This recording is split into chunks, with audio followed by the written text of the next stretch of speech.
This video is brought to you by John Robson Guitar Tuition. If you enjoy the content, please consider supporting the channel by enrolling on a course, purchasing some guitar lessons or a t-shirt, or you can join my Patreon. Now, on with the show. Hello chaps, welcome once again to John Robson Guitar Tuition. As always, I do hope you're well.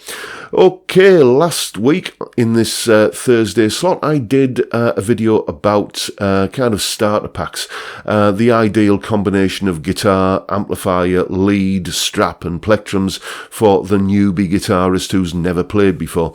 And yeah, as a few people have pointed out, I didn't make any mention of a tuner, and I think that's probably a reflection of my age, because I started playing long before electronic tuners were a thing, so apologies for missing that out. Yes, slap on the wrist for me there. So let's deal with that first of all. If I'm going to recommend a tuner, then I wouldn't actually recommend spending any money at all on a piece of hardware. Just grab a free app for your phone. The one I use is called Guitar Tuner, as in tuna fish.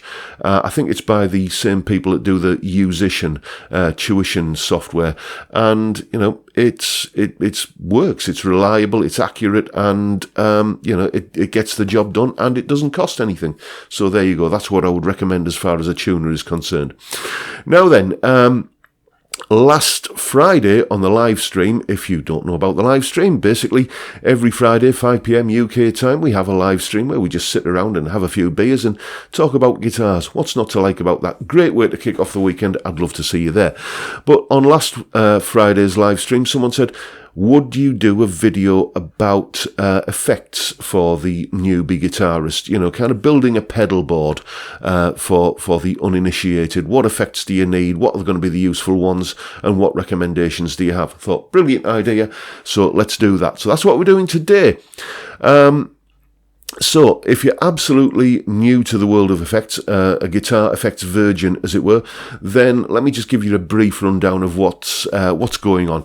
Essentially, there are three different categories of effects. There are gain-based effects, which would include things like fuzz, distortion, overdrive, and maybe a compressor as well.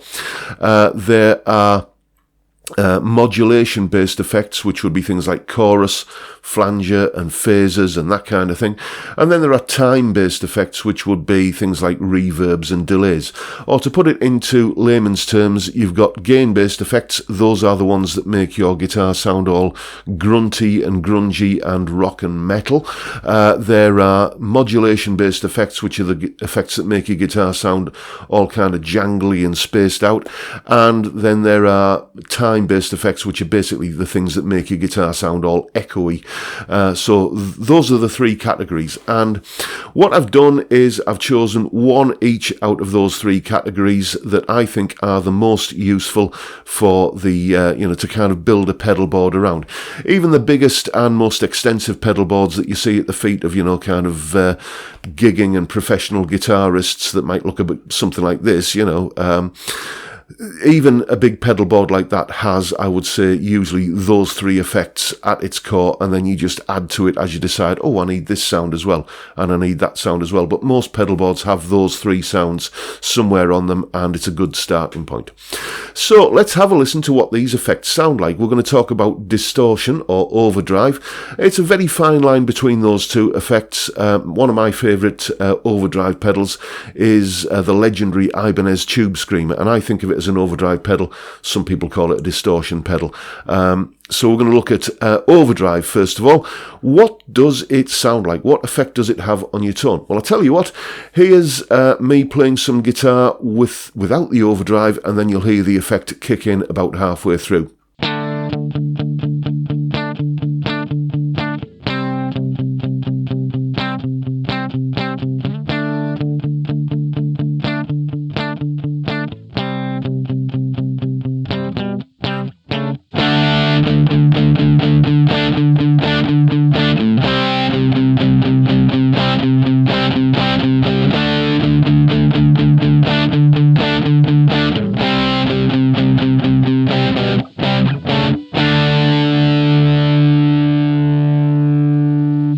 And that's the effect that overdrive has on the sound. It's a sound that I'm sure you recognise if you've ever listened to any kind of classic rock or metal or whatever. So now let's talk about modulation effects. The one we're going to use here is called chorus. And, well, once again, rather than try and describe what it sounds like, here's me playing some guitar again, once again with the effect off and then on.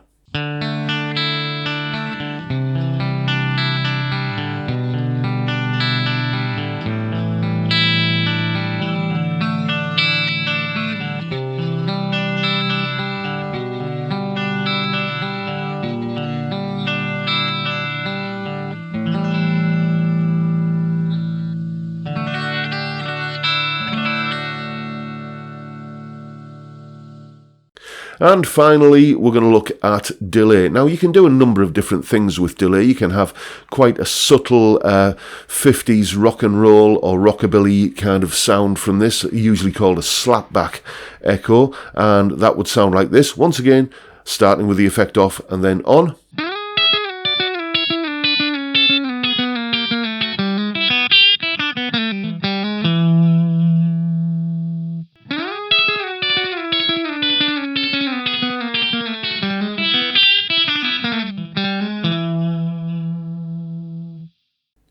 Or you can ramp up things to, kind of have more repeats on the echo and longer echoes and, and more, and just basically a bigger, more noticeable ambient sound with more repeats on the echoes. And that might sound a bit like this. Once again, first of all with it off and then with it on.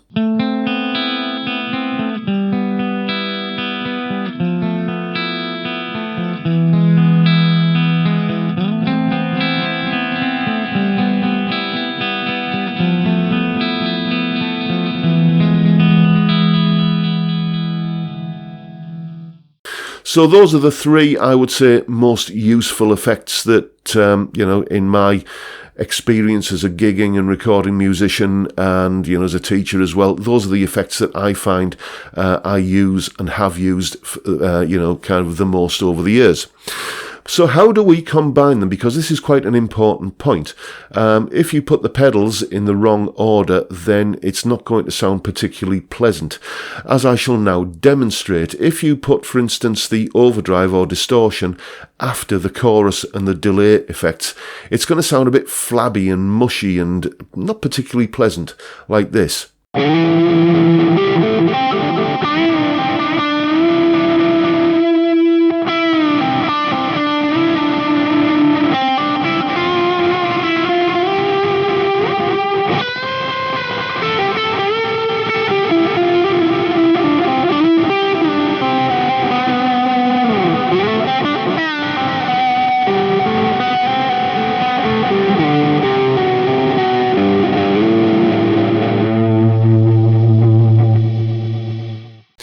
But then with the simple modification of simply placing the overdrive or any other gain-based effect in front of or before the chorus and delay or other effects, your modulation and time-based effects, it's going to sound, I think most people would agree, much more pleasant, like this.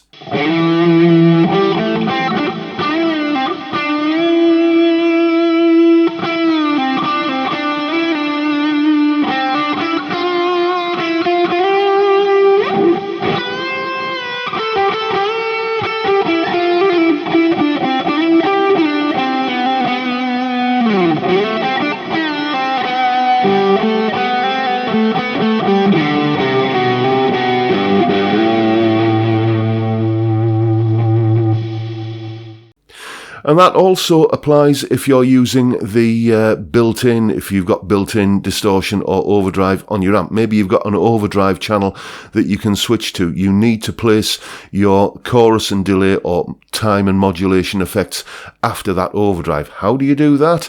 Well, luckily, most amplifiers have something called an effects loop, where you basically, it's a couple of sockets on the back of the amp labelled send and return, and you basically take a lead out of the send socket into the input of your chorus pedal, and then a lead out of your chorus pedal into your delay pedal, and then a lead out of your output of your delay pedal into the return socket on your amp. As you can see there in that graphic, that's how it would go. If you don't have an effects loop on your amp, then well, basically go and spend an extra little bit of money on a distortion pedal or overdrive pedal and connect it up as we described earlier, because if you use the chorus and delay in, you know, kind of before the overdrive that's built into your amp, you're going to get that kind of flabby, distorted, not in a good way kind of sound that you heard earlier.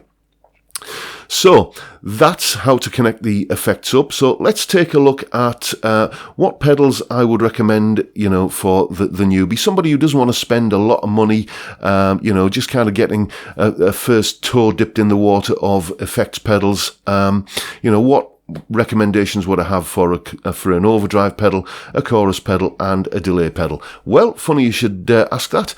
Here's some recommendations.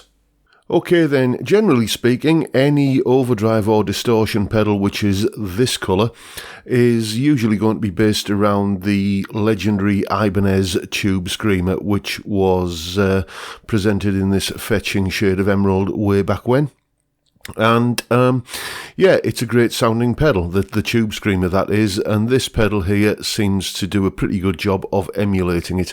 I've heard a lot of good reports about this pedal. The only slight downside that I've heard about this, and this is the case with one of the other pedals I'm going to mention here, is that you've got to be you know, careful with how you treat it. It's not going to take a lot of punishment in terms of getting stomped on with hobnail boots, but providing you treat it with a bit of respect, you should be okay. And for £21.60, you can't really go wrong.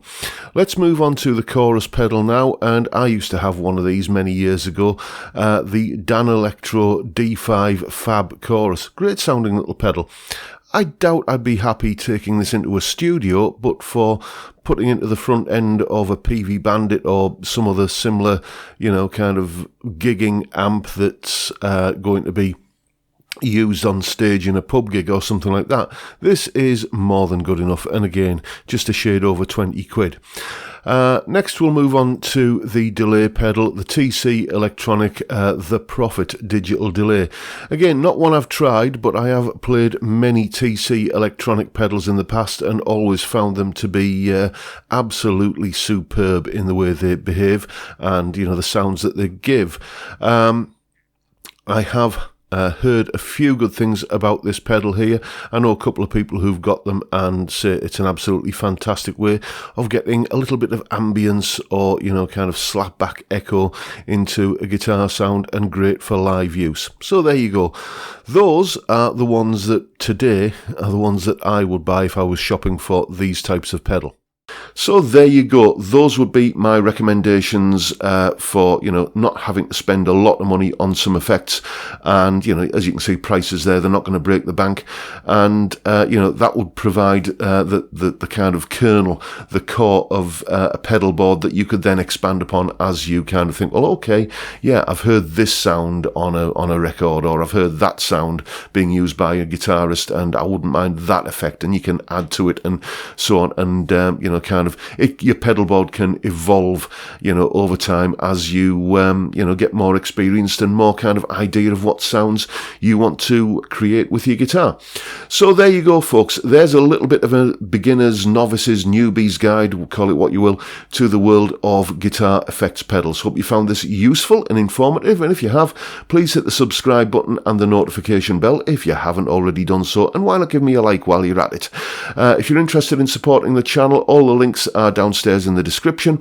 There's the Patreon thing that you can sign up for. There's courses that you can enroll upon. There's a new product that I've got called the Jam Bundle, which is a bunch of my solos from the Saturday videos that I do, which are all tabbed out with jam tracks and a little bit of a lesson for each one. And there's even some genuine gemstone handmade jewellery as made by my gorgeous missus. There's some examples of the kind of things she makes. So if you're looking for a gift for a loved one, why not consider that? And you're helping me keep the lights on around here and supporting the channel. Thank you very much if you're already doing that, and thank you in advance if you're considering doing any of those things. Much appreciated. I'm more grateful than I can tell you.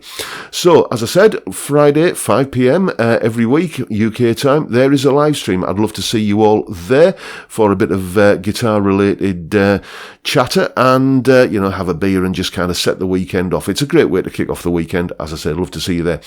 And with that, I'll bid you all a good day and say look after yourselves, folks. Thank you so much for watching. Thank you for your time. Stay well, stay safe, and above all, stay sane. See you next time. Bye for now.